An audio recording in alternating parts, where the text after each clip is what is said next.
Welcome. If you're a woman who has a sense that there's more out there for you, you're in the right place. I'm Whitney Baker, host of the Electric Ideas podcast. Somewhere along the line of work and kids, life carried on, but I lost track of my truth. I'm on a reflective journey, and that's what this podcast is all about. Each week, I interview a woman who is lighting her own path and offering others hope. Before our conversation ends, we'll share a reflective question for you to explore. Sometimes all we need is a jolt, a fresh idea, an aha moment that connects us to a sense of possibility. This, my friends, is what I call an electric idea.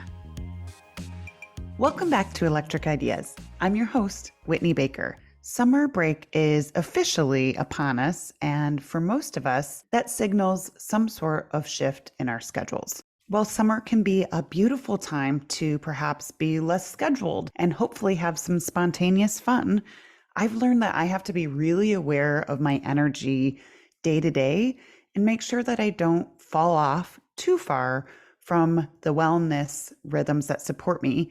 Otherwise, I simply don't feel good and I will get grouchy. I know from experience. My life looks different in the summer. I have two daughters who are off from school, and they have a few camps here and there, but I'm the main caregiver, and I have to be realistic about what I can realistically do with joy for Electric Ideas. Because when I show up to record podcast episodes, I'm all there. I'm all in. I'm passionate. So just like last year, I'm going to share out a new podcast every other week between Memorial Day and Labor Day. But new this year, I'll be sharing a replay of a past episode on the off weeks because I now have more than 110 episodes recorded. For those of you who've been with me in the Electric Ideas community for a long time, sometimes it's great to hear messages more than once. I guarantee you'll have different things that hit you that day and new takeaways. For those new faces, welcome. I'm so glad you're here. There are plenty of conversations to help keep you consistently grounded and inspired during these summer months. So today is the first of a handful of replays that will be shared during summer. Thank you for supporting me in this temporary schedule shift. I'm really trying to be in integrity for how I show up in work and life right now. And that really requires me to be realistic about my capacity. As this replay is about morning routines, something I'm super passionate about, here's one new thing I want you to consider. Your morning routine gets to shift seasonally. So this is a perfect time to reevaluate. In my opinion, your morning should include some sort of activity that gives you the type of energy you're craving most in any season. Here's my nudge too, to think sunlight first instead of screen light when you're waking up, and trying to give yourself that much needed morning anchor so that whatever happens in these less predictable summer days, you're in a better space to navigate it with a sense of calm because you're taking care of yourself. Again, I love talking about morning routines. If you have any questions or need inspiration about starting a new morning routine, message me on Instagram. I'm always up for a brainstorm. You can DM me at Whitney Woman if you feel like you don't know where to start and you need a little support. All right, enjoy the replay. Next week, I'm going to have a really good episode about how to plan a minimalist summer. There's so many good takeaways, so be on the lookout for that new episode next Thursday. I'm Whitney Baker from Electric Ideas, and this is a mini jolt, a short episode where I share quick tips, tools, and reflections to light you up with a greater sense of what's possible for you and your life. So as we approach the new year, I know it is a time when people are kind of evaluating their wellness routines across the board. And while your morning routine might not be the first thing you're considering when you're thinking about shifts you want to make in the new year, I really think it's worth paying attention to. Sometimes it can be almost a secret sauce that people don't know they're missing when it comes to living out days that feel a little bit more intentional and filled with a touch more ease. So morning routines are something I love thinking about. I practice what I preach, and I'm always evolving what my mornings look like to make sure I'm setting myself up for the best possible days. Because as I always say, I love the Annie Dillard quote, how we spend our days is really how we spend our lives. One concept that's really stuck with me and kind of shifted the way I think about mornings is thinking of them like the fractals of our days. So, at the most basic level, a fractal is a pattern that repeats itself. We see examples of fractals in nature all the time. Take a fern plant with leaves that have a certain pattern that repeat and repeat and repeat. But it all has to start somewhere. So picture a morning that goes like this, because I know we've all had them. Maybe the alarm clock's blaring, perhaps you overslept, you roll out of bed, you already feel cranky. Maybe the thoughts of what you need to do for the day are already flooding in. Then you stub your toe on the bed, and it feels like you've already started the day off in the wrong way, with a pattern that feels more like friction than flow. And when we start our days in a way that feels reactionary instead of empowering with ease, with intention, it can cause things to feel like they're out of control or spiraling down the tubes quickly. So, in order to actually leverage your morning to intentionally set yourself up to have a better day, I encourage you to be proactive and intentional with your morning routine. Here are a few small shifts that have truly transformed my mornings and over time made a huge impact on my well being. So, number one is getting up before your pets or your people need you. I get it. Occasionally, there's a child up in the night or a baby who wakes up unpredictably early. And sometimes in certain phases of life, this is just not in our control. But there is a major shift that happens when we wake up with intention and have space to do something right away, immediately, that feels super grounding and nourishing for ourselves and sets us up for our day, versus alternatively, immediately being in response mode.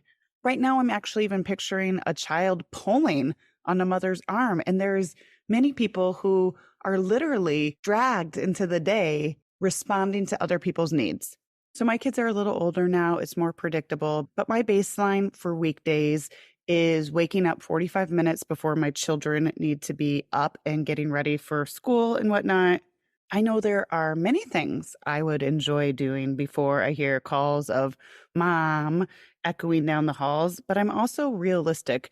So in my case, I have kind of a long form morning routine that might involve more movement and breath work and meditation or journaling.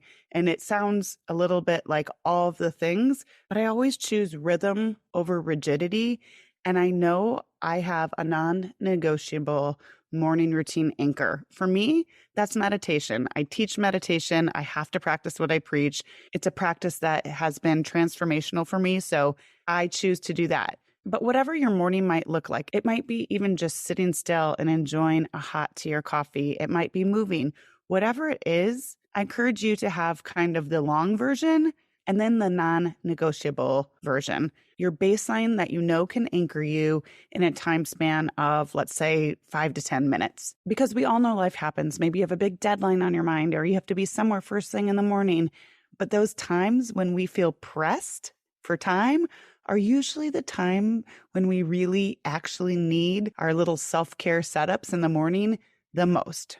So whether you have an existing morning routine or not, again, I would encourage you to explore different things and find what actually feels good and give yourself permission for that to evolve while also having an established small anchor you can always rely on any morning to start your morning off a little better. All right, moving on. The next aspect of your morning routine that I really want you to consider is, do you start the day with technology first? So this by no means is supposed to be a guilt trip. I just think it's become so commonplace for the average person to barely open their eyes and immediately check their smartphones. So bringing this back to our mornings being this fractal of our day and us wanting to start with a pattern we'd like to repeat, when we start our day scrolling, perhaps taking in the headlines of today's bad news or checking that work email that said we didn't get the project, we're not only starting our day flooded with a sensation of stress, but also this is another example where instead of doing something intentional, we're immediately responding to the demands of the rest of the world. These texts, these emails, these social media updates wield so much more power than I think we'll even understand for a long time, and can really shape our mood for the entire day. Because guess what? You read something you don't like, you're cranky about it, and it has a ripple effect on your energy that you share, whether you intentionally broadcast it or not. Maybe you bump into your partner in the hallway and you say something negative, and then that just is part of this downward spiral. So again, creating a morning routine for yourself doesn't have to be this crazy challenge or some other big to-do or major habit you're trying to change. It is at a very basic level, a simple way of pouring into yourself first. But I honestly think of it as a little bit of an act of resistance. Maybe that's a strong word. For women, though, like I wake up and I put a stake in the ground that I'm going to do something for myself first, because no matter where the day goes, I know during that early morning time, no one's hanging on me, no one's calling mom, nobody's calling me for work. That is the most predictable time where I can consistently pour into myself. If you're like, this all resonates with me, Whitney, but there are so many things I'd like to do, and I don't have like 3 hours to myself in the morning to wake up, eat my perfect breakfast, get some movement, meditate, journal, all these things. I totally get it. But don't let this feeling of overwhelm of choice or not doing it right or not doing enough keep you stuck right where you are and not taking any steps. If you don't, or it's time to just do some fine tuning, I would suggest thinking about how you want to feel this year in 2024, which should inform how you want to feel in your days. Then, be it walking, meditation, journaling, having a moment to just sit down and actually eat your breakfast by yourself without interruption, whatever it is, prioritize a very low barrier to entry, small version of that for yourself over time. And when you feel like it's just become secondhand and ingrained in your routine as much as brushing your teeth, then decide if you want to add something. So this is intentionally a very quick jolt episode, but I do want to quickly summarize. So as you're thinking of 2024 and wanting to feel your best, one of the habits that has been so supportive to me is being very intentional about my morning routine and giving myself the grace and permission to continue to evolve it so it really feels like it is serving me. 2 important points I want you to take away are: 1, consider waking up in the morning before your pets or people need you. Otherwise, you're literally starting the day out by being pulled mentally and physically into other people's needs. 2, unless you really like the idea of potentially flooding your system with stress hormones and immediately spiraling into thinking about how you're going to meet all the demands everyone else is putting on you in the outside world, explore giving yourself the gift of not checking technology the minute you wake up. Just see what it feels like to reserve these first precious moments of the day for yourself, doing something that actually feels energizing or nourishing or grounding to you. And don't forget to choose rhythm over rigidity, showing up for ourselves in small, consistent ways, including when it comes to our morning routine, is almost sure to translate into bigger transformations over time. So don't question what even 5 to 10 minutes of intentional work first thing in the morning can do for you in 2024. All right, I always end my episodes with a reflection. So when it comes to building a morning that really supports our lives, ask yourself this: what's the first thing I do in the morning, and does it set me up for the day I want to live? All right, that's it for today. If you enjoyed this episode or have any topics or experts you'd like to see come on the show in 2024, I am booking away. I already have some fabulous guests teed up, but I really want to be of service, and I'd love to hear from you. So don't hesitate to connect with me on Instagram at @WhitneyWoman and drop me a message there. I'd love to hear from you. Hope you have an inspired day. I'm so glad you joined me today. If you're looking for more, feel free to connect with me on Instagram at @WhitneyWoman. And if you enjoyed the show, I invite you to support me by leaving a review or sharing it with a friend. Hope you have an inspired day.